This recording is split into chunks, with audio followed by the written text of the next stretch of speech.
प्रश्न में विस्तार से आपने बोला जौनपुर के मेडिकल कॉलेज के बारे में। वैसे तो माननीय अध्यक्ष जी, हम किसी को नंगा नहीं करना चाहते, किसी को आईना दिखाना नहीं चाहते, लेकिन चूंकि माननीय सदस्य ने सवाल उठाया तो मैं स्पष्ट कर दूं, जौनपुर का मेडिकल कॉलेज समाजवादी पार्टी की सरकार में बनना शुरू हुआ। आप सुन लीजिए पूरी बात।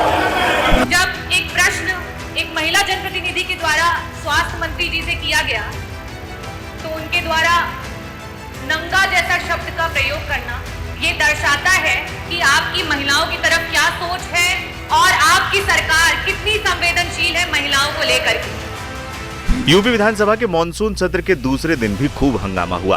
विधानसभा में सत्ता पक्ष और विपक्ष के बीच सवाल जवाब का सिलसिला तो चला ही, साथ ही दोनों ओर से तंज के तीखे बाण भी चले। इस दौरान जोरदार बहस भी देखने को मिली। मंगलवार के दूसरे दिन समाजवादी पार्टी के विधायक डॉक्टर रागिनी सोनकर ने विधानसभा की कार्रवाई शुरू होते ही महिला सुरक्षा के मुद्दे पर सीएम योगी से कई सवाल पूछे। उन्होंने राज्य में बढ़ते दुष्कर्म पीड़ितों की संख्या को लेकर भी सवाल पूछा और साथ में ये भी पूछा कि कुल कितनी घटनाएं घटित हुई हैं।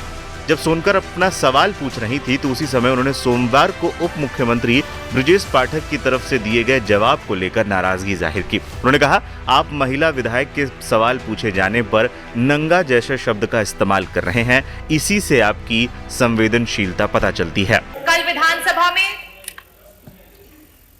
जब एक प्रश्न एक महिला जनप्रतिनिधि के द्वारा स्वास्थ्य मंत्री जी से किया गया तो उनके द्वारा नंगा जैसा शब्द का प्रयोग करना ये दर्शाता है कि आपकी महिलाओं की तरफ क्या सोच है और आपकी सरकार कितनी संवेदनशील है महिलाओं को लेकर के।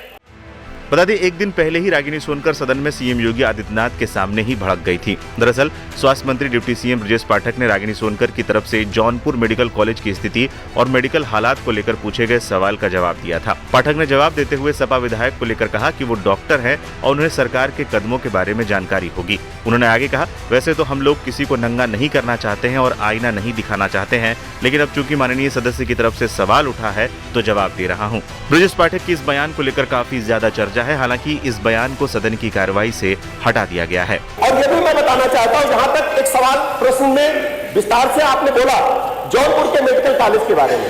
वैसे तो माननीय अध्यक्ष जी, हम किसी को नंगा नहीं करना चाहते, किसी को आईना दिखाना नहीं चाहते, लेकिन चूंकि माननीय सदस्य ने सवाल उठाया तो मैं स्पष्ट कर दूं, जौनपुर का मेडिकल कॉलेज